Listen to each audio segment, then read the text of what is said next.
আসসালামু আলাইকুম। Hello viewers, আজ আমরা দেখছি সিলেটের জাফলংয়ের চা বাগান। তো বন্ধুগণ, শুরুতেই বলে নিই, আমার চ্যানেলটিতে নতুন হয়ে থাকলে প্লিজ প্রথমেই সাবস্ক্রাইব করুন এবং একটি লাইক দিন।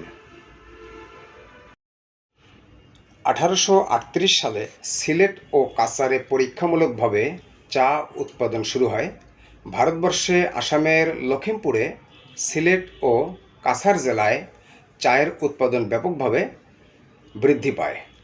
চা শিল্প যেহেতু শ্রমঘন শিল্প, তাই চা বাগান গড়ে তুলতে প্রচুর শ্রমিকদের প্রয়োজন হয়।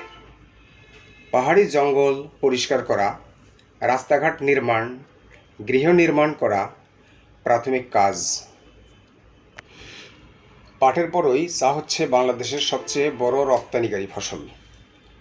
এ শিল্পের অভ্যন্তরীণ বাজারের আকার প্রায় ৩,৫০০ কোটি টাকা এবং এটি উত্তরোত্তর বাড়ছে।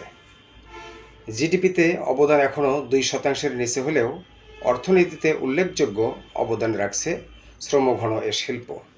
তথ্য বলছে, চা শিল্পে বর্তমানে ১.৫ লাখের বেশি কর্মী নিয়োজিত, যার বেশিরভাগই নারী। দেশে চা উৎপাদন ক্রমেই বাড়ছে, এমনকি করোনার সময়েও রেকর্ড পরিমাণ চা উৎপাদন হয়েছে। কিন্তু পরিতাপের বিষয়, চা শিল্পের দিন দিন উন্নতি হলেও বদলাচ্ছে না শ্রমিকদের ভাগ্য, উন্নত হচ্ছে না তাদের জীবনযাত্রার মান। বাংলাদেশের চা শিল্পকে এগিয়ে নিতে হলে শ্রমিকদের জীবনযাত্রার মানেরও উন্নয়ন ঘটাতে হবে, আর কাজটি করতে হবে সরকার এবং মালিকদেরকেই। ধন্যবাদ বন্ধুগণ, সবাইকে।